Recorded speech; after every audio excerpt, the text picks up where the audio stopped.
আর এবার বাংলাদেশের পরিস্থিতির দিকে নজর রাখবো। সরকারি চাকরিতে সংরক্ষণ বাতিলের দাবিতে গত কয়েকদিন ধরে অগ্নিগর্ভ পরিস্থিতি বাংলাদেশে। পুলিশ ছাত্র সংঘর্ষ, এলোপাতাড়ি গুলি চলছে। এখনো পর্যন্ত পাওয়া খবর অনুযায়ী 50 জন প্রাণ হারিয়েছেন, আহত হয়েছেন শতাধিক। এবং এই ঘটনার জেরে বাংলাদেশের সমস্ত স্কুল কলেজ বন্ধ রাখা হয়েছে। আমরা এই বিষয় নিয়ে বিস্তারিত জানতে কথা বলে নেব। আমাদের সঙ্গে রয়েছেন প্রতিনিধি অরিত্রিক ভট্টাচার্য। অরিত্রিক, এর আগেই ভারতীয় হাইকমিশনের তরফ থেকে অপ্রয়োজনে ভারতীয়দের বাড়ির বাইরে যেতে নিষেধ করা হয়েছিল, আর এবার জানা যাচ্ছে আজকাল কলকাতা ঢাকা মৈত্রী এক্সপ্রেসও বাতিল করা হয়েছে।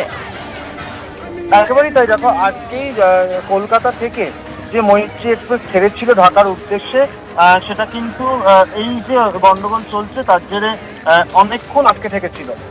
আজকের যে মৈত্রী এক্সপ্রেস, যেটা সকাল 7:13-তে কলকাতা স্টেশন থেকে ছেড়েছিল, সেটা 9:34-এ বাংলাদেশ রেলওয়ে অন্তর্গত এলাকায় ঢুকে পড়ে।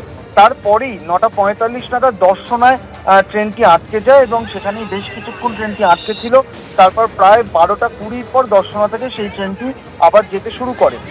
এমনই একটি পরিস্থিতি। তার ফলে আজকের যে মৈত্রী এক্সপ্রেস, যেটা ঢাকা থেকে কলকাতার দিকে আসার কথা, সেটাকে ইতিমধ্যেই বাতিল ঘোষণা করা হয়েছে।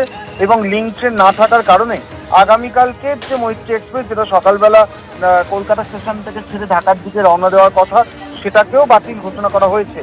তবে এখনো পর্যন্ত দুই দেশের রেলওয়েজের মধ্যে যেভাবে আলোচনা হয়েছে, তাতে যেটা দেখা যাচ্ছে, আগামী দিনেও এই পরিস্থিতি স্বাভাবিক না হলে এই মৈত্রী এক্সপ্রেসের মাপের একটি আন্তর্জাতিক ট্রেন, সেটা চালানো ঝুঁকিপূর্ণ বলেই তারা মনে করছেন।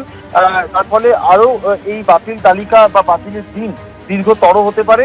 তবে আপাতত আজকে বাংলাদেশ থেকে মৈত্রী এক্সপ্রেস কলকাতা স্টেশনের দিকে আসবে না এবং আগামীকাল সকালে কলকাতা স্টেশন থেকে মৈত্রী এক্সপ্রেস হাওড়ার দিকে যাবে না, সেটা কিন্তু রেলের তরফে ঘোষণা করে দেওয়া হয়েছে।